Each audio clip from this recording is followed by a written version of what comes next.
plus d'1 milliard de personnes sans électricité dans le monde. Et pourtant, l'énergie électrique est le socle de tout développement économique.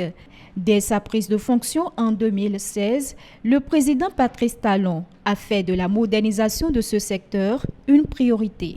4 projets phares au niveau donc, du programme d'action du gouvernement. Le premier, c'est de faire en sorte de moderniser et d'étendre notre système de production, puisque en 2016, plus de 96% de la fourniture d'électricité était importée. Deuxièmement, se centrer sur les énergies renouvelables. Troisième projet phare, c'est la restructuration donc, de notre Société nationale d'électricité, la SB2E.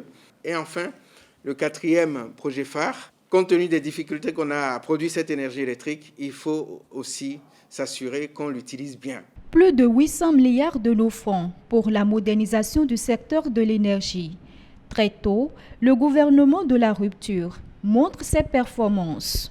On disait tout simplement, sur instruction du président de la République, qu'il fallait tout faire pour que les fêtes de fin d'année 2016 se passent avec la lumière. Et cet objectif a été atteint. Et en même temps, nous disions qu'à l'horizon fin 2019, il n'y aura plus aucun moyen de location sur notre territoire.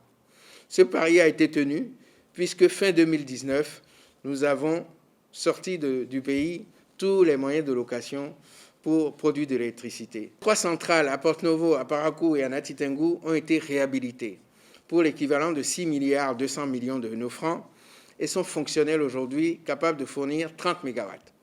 En parallèle, nous avions lancé les opérations pour la construction d'une centrale flambant neuve de 127 MW qui a vu son inauguration donc, fin août 2019. Les énergies renouvelables ne sont pas non plus négligées. Plus de 50 microcentrales solaires ont été inaugurées dans les zones reculées avec des micro-réseaux pour permettre aux endroits non connectés au réseau conventionnel de bénéficier d'énergie électrique. Nous avons fait tout le travail avec l'appui de l'Union européenne et de l'Agence française de développement pour la construction de la première centrale solaire d'envergure au Bénin de 25 MW, dont le lancement des travaux va s'effectuer dans moins d'1 mois.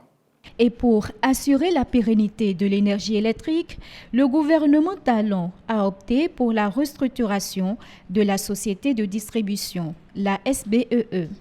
De même, un nouveau code de l'électricité a été voté. Nos concitoyens n'ont pas été contents de cette entreprise nationale au niveau du service rendu, au niveau de la qualité, au niveau de la réactivité pour répondre à des sollicitations des clients.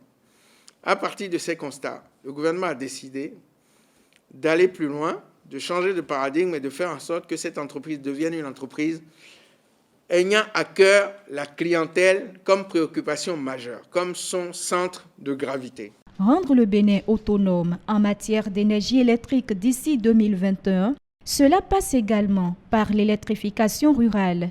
Et pour le gouvernement, aucune couche sociale ne sera négligée.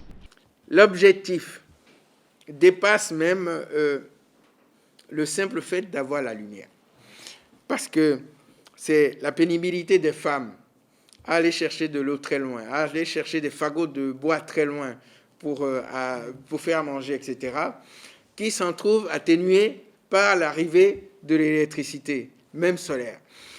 C'est aussi tout ce qui concerne la sécurité dans les localités rurales, avec la lumière qui jaillit. C'est aussi des dispensaires, l'un des endroits où on continue d'accoucher avec la lumière de la bougie, qui s'en trouvent transformés. En fait, ça révolutionne la vie et le gouvernement a pris très tôt la mesure de cela et a fait en sorte que nombreuses initiatives sont en cours pour électrifier plusieurs centaines de villages. Si je sais qu'en l'espace de 4 ans, nous avions électrifié plus de 400 villages et nous attendons d'ici à 2022 faire plus que ça pour presque doubler le taux d'accès à l'électricité dans les milieux ruraux dans notre pays. 4 années de gouvernance et déjà une nette amélioration sur le plan énergétique, le gouvernement Talon est sur le point de gagner son pari rendre l'énergie disponible pour tous.